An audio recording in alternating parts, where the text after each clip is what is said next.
ದಾಂಡೇಲಿಯಲ್ಲಿ PMAY ಆಶ್ರಯ ಫಲಾನುಭವಿಗಳಿಗೆ ಬೃಹತ್ ಸಾಲ ಮೇಳ. ಪೌರಾಯುಕ್ತರಾದ ವಿವೇಕ್ ಬನ್ನೆ ಚಾಲನೆ. ಪ್ರಧಾನಮಂತ್ರಿ ಆವಾಸ್ ಯೋಜನೆ G+2 ಯೋಜನೆಯಡಿ ಆಯ್ಕೆಯಾದ ಆಶ್ರಯ ಮನೆ ಫಲಾನುಭವಿಗಳಿಗೆ ಬ್ಯಾಂಕ್ ಸಾಲ ಸೌಲಭ್ಯವನ್ನು ಕಲ್ಪಿಸಲು ಇಂದು ಬುಧವಾರ ಬೆಳಗ್ಗೆ 11 ಗಂಟೆ ಸುಮಾರಿಗೆ ನಗರಸಭೆಯ ಸಭಾಭವನದಲ್ಲಿ ವಿಶೇಷ ಸಾಲ ಮೇಳವನ್ನು ಆಯೋಜಿಸಲಾಗಿತ್ತು. ನಗರ ಆಶ್ರಯ ಸಮಿತಿಯ ಮೂಲಕ ಆಯ್ಕೆಯಾದ ಅರ್ಹ ಫಲಾನುಭವಿಗಳಿಗೆ ಸ್ಥಳದಲ್ಲೇ ಅರ್ಜಿ ಸಲ್ಲಿಸಲು ಅನುಕೂಲವಾಗುವಂತೆ ಸ್ಥಳೀಯ ಬ್ಯಾಂಕ್ ಅಧಿಕಾರಿಗಳ ಸಹಯೋಗದಲ್ಲಿ ಈ ಸಾಲ ಮೇಳವನ್ನು ಹಮ್ಮಿಕೊಳ್ಳಲಾಗಿತ್ತು. ಕಾರ್ಯಕ್ರಮಕ್ಕೆ ಚಾಲನೆಯನ್ನು ನೀಡಿ ಮಾತನಾಡಿದ ನಗರಸಭೆಯ ಪೌರಾಯುಕ್ತರಾದ ವಿವೇಕ್ ಬನ್ನೆ ಅವರು, ಅಂಬೇವಾಡಿಯಲ್ಲಿ ನಿರ್ಮಾಣವಾಗುತ್ತಿರುವ 1100 G+2 ಆಶ್ರಯ ಮನೆಗಳ ಪೈಕಿ ಈಗಾಗಲೇ 108 ಮನೆಗಳನ್ನು ಫಲಾನುಭವಿಗಳಿಗೆ ವಿತರಿಸಲಾಗಿದೆ. ನಿರ್ಮಾಣ ಪೂರ್ಣಗೊಂಡಿರುವ 84 ಮನೆಗಳ ಹಸ್ತಾಂತರ ಕಾರ್ಯ ಸದ್ಯದಲ್ಲಿ ನಡೆಯಲಿದೆ. ಉಳಿದಂತೆ 672 ಮನೆಗಳ ನಿರ್ಮಾಣ ಕಾರ್ಯ ಅಂತಿಮ ಹಂತದಲ್ಲಿದೆ. ಈಗಾಗಲೇ ವಿತರಣೆ ಮಾಡಿರುವ ಆಶ್ರಯ ಮನೆಗಳು ಹಾಗೂ ಸದ್ಯ ವಿತರಣೆ ಮಾಡಲಿರುವ ಆಶ್ರಯ ಮನೆಗಳಿಗೆ ಸಂಬಂಧಿಸಿದಂತೆ ಪಿಎಂಎವೈ G+2 ಯೋಜನೆಯಡಿ ನಗರ ಆಶ್ರಯ ಸಮಿತಿಯ ಮೂಲಕ ಆಯ್ಕೆಯಾಗಿರುವ ಒಟ್ಟು 192 ಫಲಾನುಭವಿಗಳಿಗೆ ಬ್ಯಾಂಕ್ ಸಾಲ ಸೌಲಭ್ಯ ಕಲ್ಪಿಸುವುದು ಈ ಸಾಲ ಮೇಳದ ಉದ್ದೇಶವಾಗಿದೆ. ಕೇಂದ್ರ ಮತ್ತು ರಾಜ್ಯ ಸರ್ಕಾರದ ಮಹತ್ವಾಕಾಂಕ್ಷಿ ಈ ಯೋಜನೆಯು ಪ್ರತಿಯೊಬ್ಬರಿಗೂ ಸೂರು ಕಲ್ಪಿಸುವ ಗುರಿಯನ್ನು ಹೊಂದಿದೆ. ಆಯ್ಕೆಯಾದ ಫಲಾನುಭವಿಗಳು ಈ ಅವಕಾಶವನ್ನು ಸದುಪಯೋಗಪಡಿಸಿಕೊಂಡು ಕಡಿಮೆ ಬಡ್ಡಿ ದರದಲ್ಲಿ ಸಾಲ ಪಡೆದು ಸ್ವಂತ ಮನೆಯ ಕನಸನ್ನು ನನಸು ಮಾಡಿಕೊಳ್ಳಬೇಕೆಂದು ಕರೆ ನೀಡಿದರು. ಕೆನರಾ ಬ್ಯಾಂಕಿನ ವ್ಯವಸ್ಥಾಪಕರಾದ ಲೋಕೇಶ್ ಅವರು ಸಾಲ ಮೇಳದಲ್ಲಿ ಭಾಗವಹಿಸಿರುವ ಫಲಾನುಭವಿಗಳು ಸಲ್ಲಿಸಬೇಕಾಗಿರುವ ದಾಖಲಾತಿಗಳು ಮತ್ತು ನಂತರದಲ್ಲಿ ಸಾಲ ಮರುಪಾವತಿಯ ಕುರಿತಂತೆ ಮಾಹಿತಿಯನ್ನು ನೀಡಿದರು. ನಗರಸಭೆಯ ಸಮುದಾಯ ಸಂಘಟನಾಧಿಕಾರಿ ಶಿವಪ್ಪ ಎಂ ಅವರು ಸ್ವಾಗತಿಸಿ ವಂದಿಸಿದರು. ಸಾಲ ಮೇಳದಲ್ಲಿ ವಿವಿಧ ರಾಷ್ಟ್ರೀಕೃತ ಬ್ಯಾಂಕ್ಗಳ ಅಧಿಕಾರಿಗಳು ಭಾಗವಹಿಸಿ ಫಲಾನುಭವಿಗಳಿಗೆ ಸಾಲ ಪ್ರಕ್ರಿಯೆ, ಅಗತ್ಯ ದಾಖಲೆಗಳು ಮತ್ತು ಸಬ್ಸಿಡಿ ಕುರಿತು ಮಾಹಿತಿಯನ್ನು ನೀಡಿದರು. ಅಧಿಕಾರಿಗಳು ಸ್ಥಳದಲ್ಲೇ ಫಲಾನುಭವಿಗಳಿಂದ ಅರ್ಜಿಗಳನ್ನು ಸ್ವೀಕರಿಸಿದರು. ನಗರಸಭೆ ಅಧಿಕಾರಿಗಳು, ಸಿಬ್ಬಂದಿಗಳು ಮತ್ತು G+2 ಆಶ್ರಯ ಮನೆಗಳಿಗೆ ಆಯ್ಕೆಯಾಗಿರುವ ಫಲಾನುಭವಿಗಳು ಈ ಕಾರ್ಯಕ್ರಮದಲ್ಲಿ ಉಪಸ್ಥಿತರಿದ್ದರು. ಫಲಾನುಭವಿಗಳು ಬ್ಯಾಂಕ್ ಲೋನ್ ಮಾಡಿಕೊಡ್ತಕ್ಕಂಥ ಒಂದು ವಿಚಾರ. ಈ ಒಂದು ಬ್ಯಾಂಕ್ ಲೋನ್ ಬ್ಯಾಂಕರ್ಸ್ಗಳಿಗೆ, ಫಲಾನುಭವಿಗಳಿಗೆ ಮತ್ತು ನಗರಸಭೆ ಈ ಮೂವರ ಮಧ್ಯದಲ್ಲಿ ಆಗಬೇಕಾಗಿರ್ತಕ್ಕಂಥ ಒಂದು ವಿಚಾರ.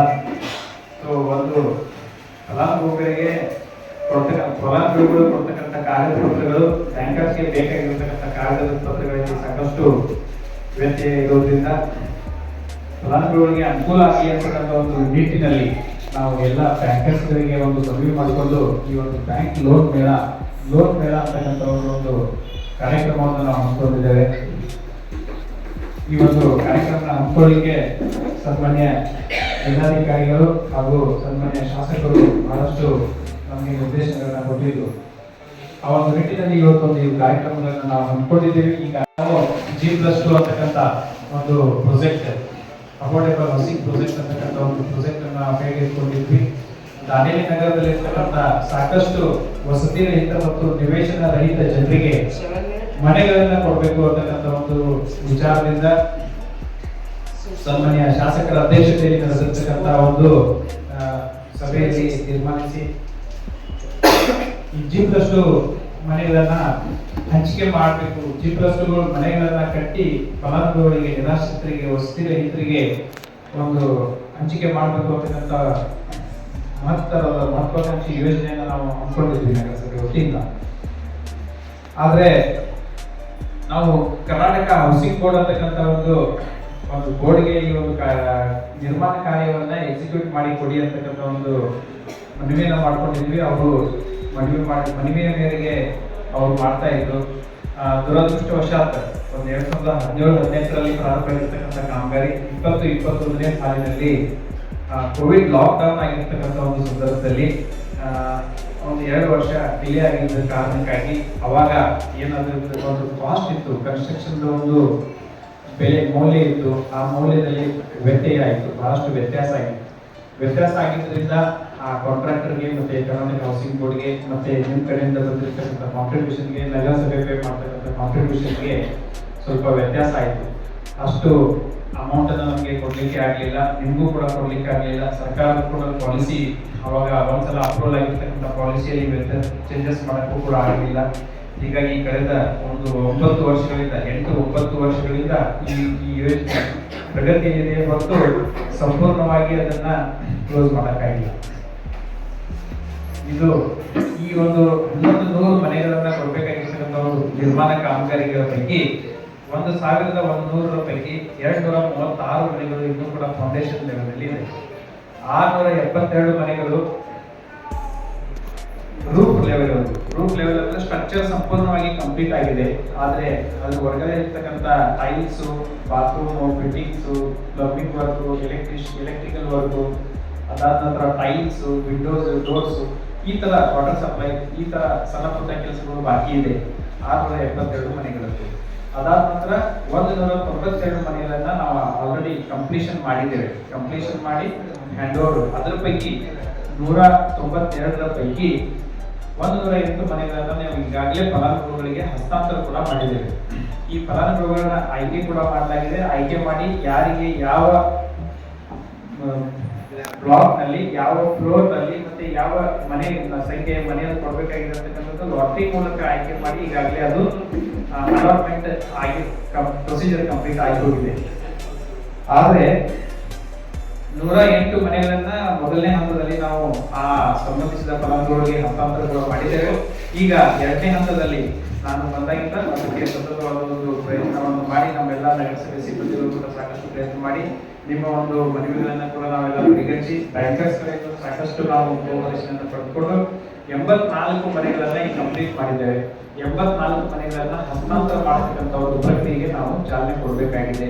ಮೊನ್ನೆ ದಿನಾಂಕ 25/7 ಸನ್ಮಾನ್ಯ ಶಾಸಕರ ಅಧ್ಯಕ್ಷತೆಯಲ್ಲಿ ಆಶ್ರಯ ಸಮಿತಿ ಮೀಟಿಂಗ್ ಆಗಿತ್ತು. ಆ ಆಶ್ರಯ ಸಮಿತಿ ಸಭೆಯಲ್ಲಿ ನಿರ್ಣಯ ಆಯಿತು 84 ಮನೆಗಳು ಕಂಪ್ಲೀಟ್ ಆಗಿದ್ರೆ ಆದಷ್ಟು ಬೇಗ ಫಲಾನುಭವಿಗಳಿಗೆ ಸಂಬಂಧಿಸಿದ ಫಲಾನುಭವಿಗಳಿಗೆ ಹಸ್ತಾಂತರ ಮಾಡಲಿಕ್ಕೆ ನೀವು ಕ್ರಮ ಕೈಗೊಳ್ಳಿ ಅಂತಕ್ಕಂಥ ನಿರ್ದೇಶನವನ್ನು ಸನ್ಮಾನ್ಯ ಶಾಸಕರು ಕೂಡ ಕೊಟ್ಟರು. ಅದೇ ರೀತಿ ಈ ಹಿಂದೆ ಮಾನ್ಯ ಜಿಲ್ಲಾಧಿಕಾರಿಗಳು ಈ ಒಂದು ನಗರಸಭೆಗೆ ಬಂದು ಈ G+2 ವಿಷಯವಾಗಿ ವಿಶೇಷ ಮುತುವರ್ಜಿ ವಹಿಸಿ ಅದು ಬಹಳಷ್ಟು ಜನ ನಿರಾಶ್ರಿತರಿದ್ದಾರೆ. ಒಂದು ರಿಪೋರ್ಟ್ ಪ್ರಕಾರ ಅತಿ ಹೆಚ್ಚಿನ ನಿರಾಶ್ರಿತರು ವಸತಿ ರಹಿತರಿರ್ತಕ್ಕಂಥ ನಗರ ಉತ್ತರ ಕನ್ನಡ ಜಿಲ್ಲೆಯಲ್ಲಿ ನಮ್ಮ ದಾಂಡೇಲಿದೆ. ಸೊ ಆದಷ್ಟು ಬೇಗ ಈ ಒಂದು ಮನೆಗಳನ್ನ ಹಸ್ತಾಂತರ ಮಾಡತಕ್ಕಂಥ ಪ್ರಕ್ರಿಯೆಯನ್ನ ಪ್ರಾರಂಭ ಮಾಡಿ ಮತ್ತೆ ಆದಷ್ಟು ಬೇಗ ಅವರಿಗೆ ಹಸ್ತಾಂತರ ಮಾಡಿಕೊಡಿ ಅಂತ ಒಂದು ವಿಚಾರವನ್ನ ಅವರು ಕೂಡ ನಮಗೆ ನಿರ್ದೇಶನಗಳನ್ನ ಕೊಟ್ಟಿದ್ರು. ಅದರ ಮುಂದುವರೆದ ಭಾಗವಾಗಿ ನಾವು ಇವತ್ತು ಏನ್ ಮಾಡ್ತಾ ಇದ್ದೀವಿ ಅಂತ ಹೇಳಿದ್ರೆ, ನಿಮ್ಗೆ ಕೊಡುವ ಪೂರ್ವದಲ್ಲಿ ನಿಮ್ಗೆ ಹಸ್ತಾಂತರ ಮಾಡತಕ್ಕಂಥ ಒಂದು ಪ್ರಕ್ರಿಯೆಯ ಪೂರ್ವದಲ್ಲಿ ಮಾಡಬೇಕಾಗಿರ್ತಕ್ಕಂಥ ಕೆಲಸವನ್ನು ನಾವು ಇಲ್ಲಿ ಮಾಡ್ತಾ ಇದ್ದೀವಿ. ಒಂದು ಸ್ಟ್ಯಾಟಿಸ್ಟಿಕ್ಸ್ ಹೇಳ್ಬೇಕು ಅಂತ ಹೇಳಿದ್ರೆ, ಒಂದು ಮನೆ ಕನ್ಸ್ಟ್ರಕ್ಷನ್ಗೆ ಆನ್ ಆನ್ ಅವರೇಜ್ ಸರಾಸರಿ 4,94,92,000 ರೂಪಾಯಿಗಳು ನಮಗೆ ಬೇಕಾಗಿತ್ತು. 2018-19ರಲ್ಲಿ ಅಭಿವೃದ್ಧಿ ಆಗಿರ್ತಕ್ಕಂಥ ಒಂದು ಪ್ರಾಜೆಕ್ಟ್ ಪ್ರಕಾರ 4,92,000 ರೂಪಾಯಿಗಳನ್ನ ನಾವು ಆ ಒಂದು ಮನೆಗೆ ಕೊಡ್ಬೇಕಾಗಿತ್ತು. ಅವರು ಕನ್ಸ್ಟ್ರಕ್ಷನ್ ಮಾಡಿ ಕೊಡ್ತಾರೆ.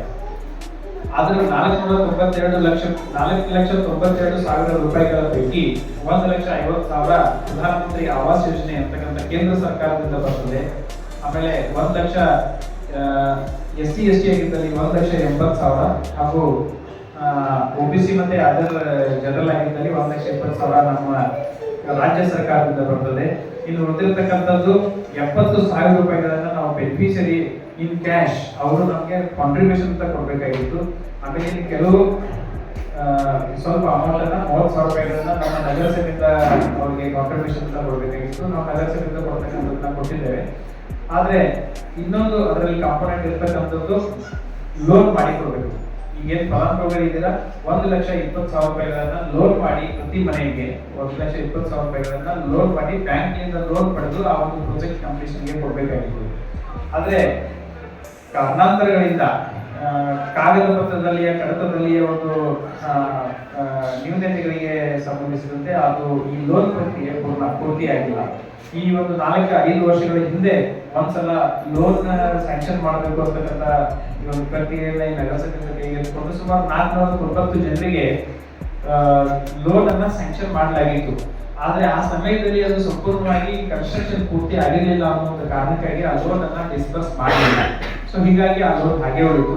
ಸೊ ಅದಾದ ನಂತರ ಈಗ ಮತ್ತೆ ನಮ್ಗೆ ಯಾವ್ದು ಕೂಡ ಇಲ್ಲಿವರೆಗೂ ಲೋನ್ ಬಂದಿಲ್ಲ ಅನ್ನೋ ಒಂದು ಕಾರಣಕ್ಕಾಗಿ ಈಗೇನು ಫಲಾನುಭವಿಗಳು 1,20,000 ರೂಪಾಯಿ ನಮ್ಗೆ ಕೊಡ್ಬೇಕಾಗಿದೆ ಆ ಬ್ಯಾಂಕ್ ಲೋನ್ ಮಾಡಿ, ನೀವು ನೇರವಾಗಿ ನಮ್ಗೆ ಕ್ಯಾಶ್ ಕೊಡೋ ಅವಶ್ಯಕತೆ ಇಲ್ಲ. ಅದನ್ನ ಬ್ಯಾಂಕ್ನವರು ಲೋನ್ ಅಂತ ಕೊಡ್ತಾರೆ. ಆ ಒಂದು ಮನೆ ಮೇಲೆ ಲೋನ್ ಇರ್ತದೆ. ಆ ಲೋನ್ ಅನ್ನ ನೀವು ರೀಪೇಮೆಂಟ್ ಮಾಡ್ಕೊಂತ ಹೋಗ್ಬೇಕಾಗ್ತದೆ. ಈ ಒಂದು ಅಂದಾಜಿನ ಪ್ರಕಾರ 2018-19 ಮಾಡಿರ್ತಕ್ಕಂಥ ಎಸ್ಟಿಮೇಟ್ ಪ್ರಕಾರ 4,92,000 ಇದೆ. ಆದ್ರೆ ಇವತ್ತಿನ ಒಂದು ಮಾರ್ಕೆಟ್ ವ್ಯಾಲ್ಯೂ ಅನ್ನ ನಾವು ಕನ್ಸಿಡರ್ ಮಾಡಿದ್ರೆ ಸುಮಾರು 8 ರಿಂದ 9 ಲಕ್ಷ ರೂಪಾಯಿ ಕನ್ಸ್ಟ್ರಕ್ಷನ್ ಕಾಸ್ಟ್ ಮಾಡ್ತಾ ಇದೆ. ಒಂದು ಯೂನಿಟ್ ಕನ್ಸ್ಟ್ರಕ್ಷನ್ ಮಾಡಬೇಕು ಅಂತ ಹೇಳಿದ್ರೆ ನಿಮ್ಗೆಲ್ಲ ಗೊತ್ತಿರತಕ್ಕಂಥ ವಿಚಾರ, ಬಹಳಷ್ಟು ಸಂಘ ಸಂಸ್ಥೆಯವರು ಕೂಡ ಇಲ್ಲಿ ಬಂದಿದ್ದೀರಿ. ಆ ಒಂದು ಮನೆಯನ್ನು ನಿರ್ಮಾಣ ಮಾಡಬೇಕಂದ್ರೆ ಕನಿಷ್ಠ 9 ಲಕ್ಷ ರೂಪಾಯಿಗಳು ನಮಗೆ ಬೇಕಾಗ್ಬೋದು. ನೀವೇ ಸರ್ಕಾರಿ ಯೋಜನೆಯಲ್ಲ, ನೀವೇ ಮನೆ ಸ್ವಂತ ಕಟ್ಕೊಳ್ತೀರಿ ಅಂತಂದ್ರೂ ಸಹ ಒಂದು 7 ರಿಂದ 8 ಲಕ್ಷ ರೂಪಾಯಿ ನಿಮಗೆ ಬೇಕಾಗ್ಬೋದು. ಆಮೇಲೆ ಅದು ಲ್ಯಾಂಡ್ ವ್ಯಾಲ್ಯೂವನ್ನು ಹೊರತುಪಡಿಸಿ, ಅಲ್ಲಿ ಇರ್ತಕ್ಕಂಥ ಭೂಮಿ ಇದೆಯಲ್ಲ, ಭೂಮಿಯ ಜಮೀನನ್ನ ಹೊರತುಪಡಿಸಿ, ಜಮೀನಿನ ಒಂದು ಮೌಲ್ಯವನ್ನು ಹೊರತುಪಡಿಸಿ ಕೇವಲ ಕನ್ಸ್ಟ್ರಕ್ಷನ್ ಕಾಸ್ಟ್ ಬಗ್ಗೆ ಇದೆ. ಆ ಜಮೀನು ಟೋಟಲ್ 11 ಮನೆಗಳಿಗೆ 10 ಎಕರೆ ಜಮೀನನ್ನ ನಗರಸಭೆಯಿಂದ ಪುಕ್ಕಟೆಯಾಗಿ ನಾವು ಕೊಟ್ಟಿದ್ದೇವೆ. ಸೊ ಒಟ್ಟಾರೆ ಹಾಗೆ ಕನ್ಸಿಡರ್ ಮಾಡಿದ್ರೆ ಸುಮಾರು 15 ರಿಂದ 20 ಲಕ್ಷ ರೂಪಾಯಿಗಳಷ್ಟು ಮೊತ್ತದ ಒಂದು ಮನೆ ಇದೆ. ಫಲಾನುಭವಿಗಳು ನೀವೆಲ್ಲರೂ ಪುಣ್ಯವಂತರು, ಆ ಒಂದು ಮನೆಗಳು ನಿಮಗೆ ಸಿಗ್ತಾ ಇದೆ, ನಗರಸಭೆಯಿಂದ ಕೊಡಲಾಗ್ತಾ ಇದೆ. ಅದಕ್ಕೆ ನಿಮ್ ಕಡೆಯಿಂದ ಬೇಕಾಗಿರ್ತಕ್ಕಂಥ ಒಂದು ಸಹಕಾರವನ್ನ ನಮ್ಗೆ ನೀವು ಕೊಡ್ತಿದ್ದೆ ಆದಲ್ಲಿ ನಾವು ಆದಷ್ಟು ಬೇಗ ಮುಂದಿನ ಈಗ 108 ಜನರಿಗೆ ಅವರೇ ಹಸ್ತಾಂತರ ಮಾಡಿದ್ದೇವೆ. ಈಗ ಈ ಹಂತದಲ್ಲಿ ನಾವು 84 ಮನೆಗಳನ್ನು ಹಸ್ತಾಂತರ ಮಾಡುವ ಪ್ರಕ್ರಿಯೆಗೆ ಚಾಲನೆ ಕೊಟ್ಟಿದ್ದೇವೆ. ಮುಂದಿನ ದಿನಗಳಲ್ಲಿ ಇನ್ನು ಉಳಿದಿರ್ತಕ್ಕಂಥ ಕನಿಷ್ಠ 672 ನಾವು ಫೋಕಸ್ ಮಾಡಿ ಆದಷ್ಟು ಬೇಗ ಮುಗಿಸಬೇಕು ಅಂತಕ್ಕಂಥ ಒಂದು ಯೋಜನೆಯನ್ನು ನಾವು ಹಾಕೊಂಡಿದ್ದೇವೆ. ನಾವು ಆದಷ್ಟು ಬೇಗ ಅದು 672 ಜನರಿಗೂ ಕೂಡ ಹಸ್ತಾಂತರ ಮಾಡಬೇಕು ಅಂತಕ್ಕಂಥ ಒಂದು ಯೋಜನೆಯನ್ನು ನಾವು ಹಮ್ಮಿಕೊಂಡಿದ್ದೇವೆ.